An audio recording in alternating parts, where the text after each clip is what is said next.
बिस्मिल्लाहिर्रहमानिर्रहीम। अस्सलाम वालेकुम। मैं हूं असद और आप देख रहे हैं असद इलेक्ट्रिकल।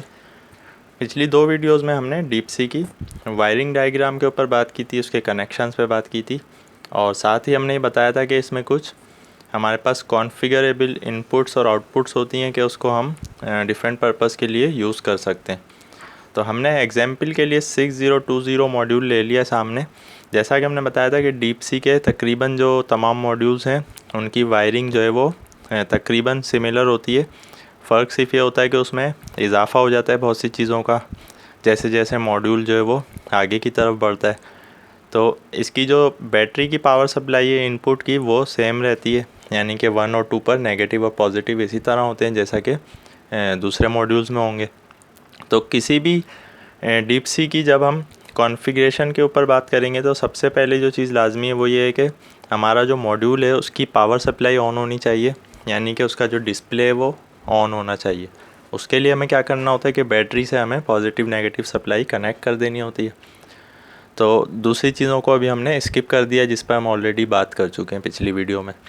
हमने यहाँ पर पॉजिटिव की आउटपुट्स ले लिए हैं। जैसा कि हमने बताया था कि जो आउटपुट्स हैं वो पॉजिटिव होती हैं और जो इनपुट हैं वो नेगेटिव चाहिए होती हैं। तो इनपुट जब भी हम कोई भी प्रोग्रामिंग करेंगे उसकी तो बैटरी के नेगेटिव से लेकर उसको देंगे, और जब हमें आउटपुट चाहिए तो वो हमें ऑलरेडी बैटरी के पॉजिटिव से मिल रही है।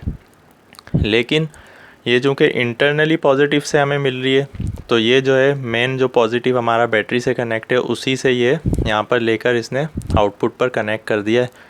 तो अगर हम इससे डायरेक्ट आउटपुट लेकर कोई भी चीज़ इस्तेमाल करेंगे तो इसकी जो रेंज है वो ज़्यादा नहीं है एम्पेयर की।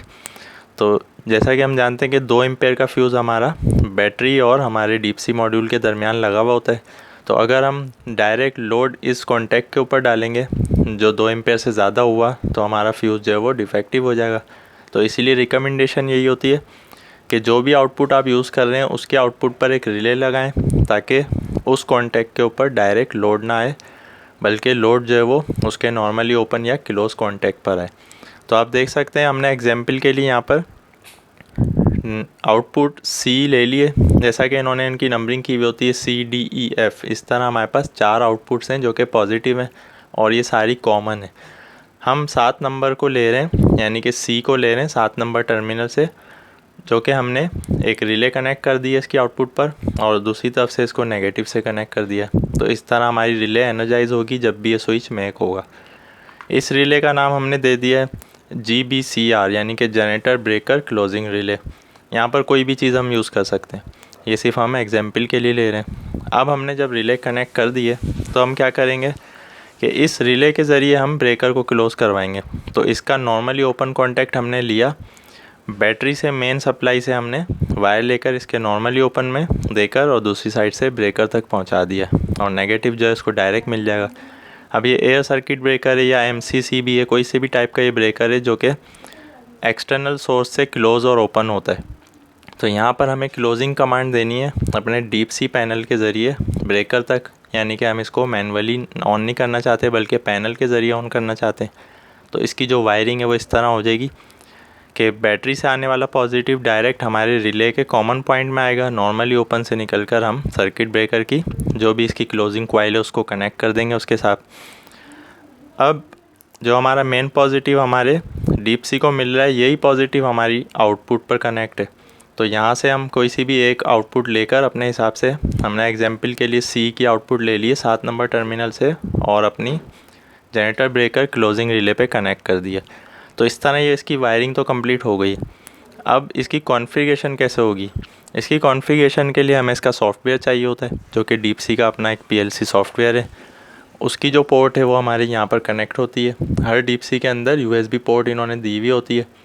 तो यहाँ पर हम उसकी केबल कनेक्ट करके लैपटॉप के ज़रिए उसकी प्रोग्रामिंग कर सकते हैं। जब हम उसकी कॉन्फ़िगरेशन में जाएंगे तो वहाँ पर हमारे पास ऑप्शन आएगा। अच्छा, यहाँ पर C से क्यों शुरू हो रही है? चूँकि जैसा कि हमने बताया था कि पहली आउटपुट हमारी क्रैंक की होती है, दूसरी हमारी फ्यूल की होती है। तो वो तो कॉमन रहेगी किसी भी डीप सी मॉड्यूल में, वो A और B कहलाएंगी। तो दो तो हम कॉन्फ़िगर नहीं कर सकते, वो ऑलरेडी कॉन्फ़िगर्ड हैं और ऑलरेडी जो है वो स्पेसिफाइड है। अब CDEF जो है वो ऑप्शनल हो गई हैं। तो अब हम C को यूज़ कर रहे हैं। तो हम जब भी कॉन्फ़िगरेशन में जाएंगे लैपटॉप के अंदर तो सी को हम जाकर सेलेक्ट करेंगे, वो पूछेगा कि किस पर्पस के लिए यूज़ करनी है। मसलन हमने वहाँ पर सेलेक्ट कर दिया कि जनरेटर ब्रेकर क्लोजिंग रिले के लिए हम इसको यूज़ कर रहे हैं। तो वहाँ पर जब हम कॉन्फ़िगरेशन करेंगे उसके हिसाब से ये यहाँ पर कमांड देगा, इस स्विच को मेक करवाएगा। जब भी हम पैनल से ब्रेकर क्लोज़ की कमांड देंगे तो ये स्विच हमारा क्लोज़ होगा। पॉजिटिव चूँकि ऑलरेडी इसको मिल रहा था, ये पॉजिटिव हमारा रिले में आ जाएगा। जब हमारी रिले एनर्जाइज होगी तो ये कॉन्टैक्ट को क्लोज़ कर देगी जो कि नॉर्मली ओपन था। तो बैटरी से आने वाला पॉजिटिव जो है वो हमारे सर्किट ब्रेकर तक पहुंच जाएगा। तो ये बात जहन में रख लें कि ये चीज़ हम डायरेक्ट भी यूज़ कर सकते हैं, यानी कि ये पॉजिटिव लेकर हम डायरेक्ट ब्रेकर को दे दें, लेकिन उसमें क्या नुकसान है कि इसकी जो रेंज है एम्पेयर्स की वो ज़्यादा नहीं है, इसीलिए इसका फ्यूज़ जो है वो बार बार डिफेक्टिव होगा, वो हमें चेंज करना पड़ेगा या कोई और प्रॉब्लम भी आ सकता है। तो 2 एम्पेयर से ज़्यादा हमें इस पर लोड नहीं डालना है इसके आउटपुट पे। तो उसके लिए हम क्या कर रहे हैं कि लोड के लिए हम डायरेक्ट केबल यूज़ कर रहे हैं और इस पर सिर्फ हम रिले का लोड डाल रहे हैं जो कि बहुत ही कम होता है, ना होने के बराबर। तो इसी तरह हम चारों आउटपुट से मुख्तलिफ रिलेज़ लगाकर और कॉन्फ़िगरेशन में जाके उनको अपने हिसाब से कॉन्फ़िगरेशन कर सकते हैं उसके हिसाब से वायरिंग करके हम इनकी आउटपुट्स को यूज़ कर सकते हैं। इसी तरह इनपुट की होगी, वहाँ पर जो ये मामला उल्टा हो जाएगा, यानी कि पॉजिटिव लेने की बजाय हम जो है वो नेगेटिव की सप्लाई उसको पैनल को देंगे। तो बस इस तरह इसकी कॉन्फ़िगरेशन की जाती है। ये कोई सा भी मॉड्यूल हो सकता है, हर मॉड्यूल की अलग जो है वो डायग्राम होती है, उसके नंबरिंग हमें देखनी होती है, लेकिन ज़्यादातर ये सिमिलर होते हैं, तकरीबन एक जैसे होते हैं। लेकिन जिस मॉड्यूल पे भी आप काम कर रहे हैं आप उसकी स्पेसिफ़िक सर्किट डायग्राम लेकर उसके हिसाब से उसको सबसे पहले कनेक्ट करेंगे, उसके बाद उसकी कॉन्फ़िगरेशन करेंगे। तो इस तरह हम इनकी इनपुट और आउटपुट को कॉन्फ़िगर कर सकते हैं। तो उम्मीद है आज की वीडियो पसंद आई होगी आपको। कोई भी आपका क्वेश्चन है आप कमेंट में ज़रूर पूछें, इंशाल्लाह आपके क्वेश्चंस को हम रिकवर करते चलेंगे। आज के लिए इतना ही, नेक्स्ट वीडियो तक के लिए इजाज़त दीजिए।